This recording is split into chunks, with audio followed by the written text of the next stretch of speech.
And with that, I am so delighted to introduce Brittany from About Face.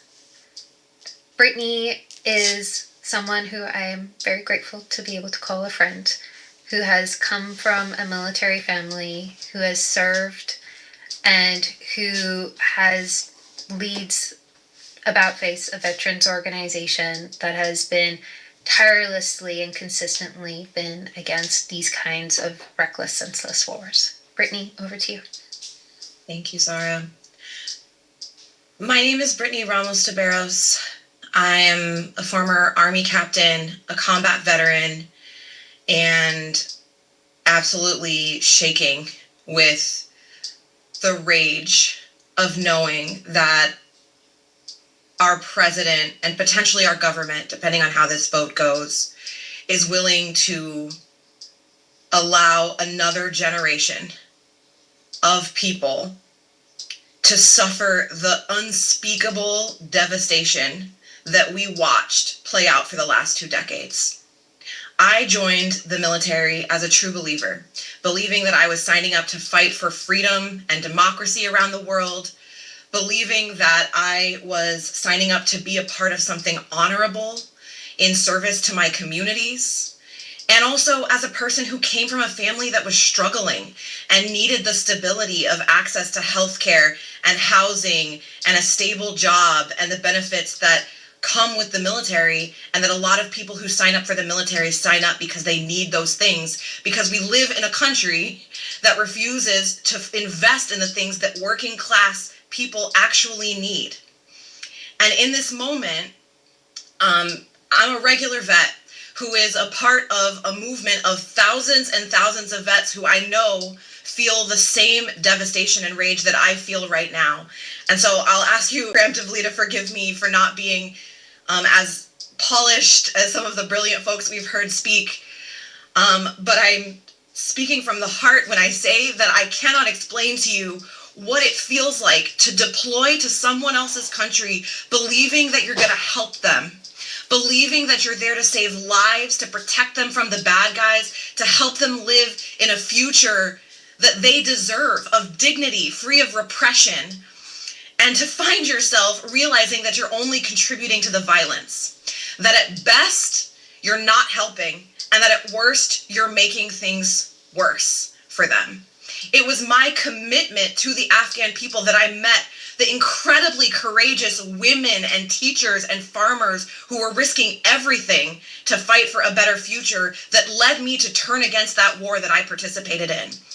And for the last several days, I've listened to veterans of that war and the Iraq war pour their hearts out in frustration, in heartbreak, in rage, in a kind of existential pain I cannot explain to you, to watch all of this play out again, but at a scale that could be catastrophically even worse. And how do we even measure that? Iraq, millions of people, it's estimated, were killed in Iraq. A vast majority of those people, civilians. Thousands and thousands of American soldiers. And it's painful to ask ourselves, for what? What did we die for? What did we sacrifice for? And to hear our president flippantly discuss the deaths of American troops that he sent into harm's way illegally without any of the due process that is expected is an absolute betrayal of every single person who signs up for the military and exhibits the kind of discipline, hard work, and sacrifice that that man could never and would never exhibit. He can speak so flippantly and say, more will die. That's just how it is. Because he knows that his kids will never be the ones on those front lines.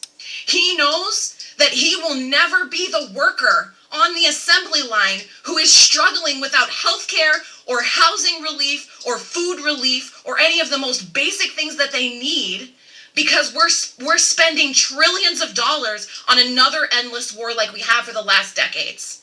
He knows that his people, his donors, his cronies will never be affected by that. It's us. It's we who have paid the price, who will continue to pay the price, and it's the Iranian people, the Iraqi people, the Afghan people who will pay the price and continue to pay the price from these wars past.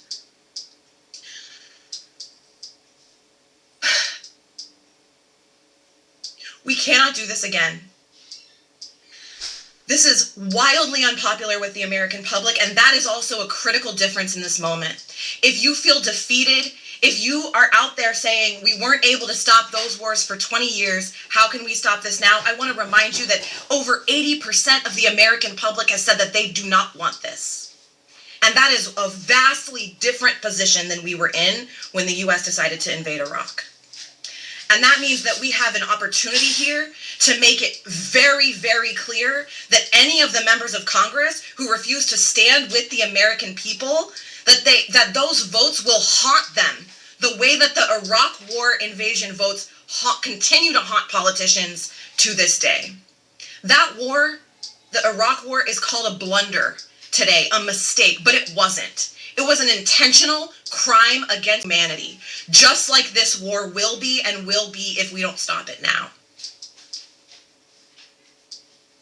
The last thing I want to say, if it's not clear enough to you that this is not the way, is that my appeal comes also from a solidarity, and the same solidarity and commitment I felt to the Afghan people for the people of Iran. They deserve a better future.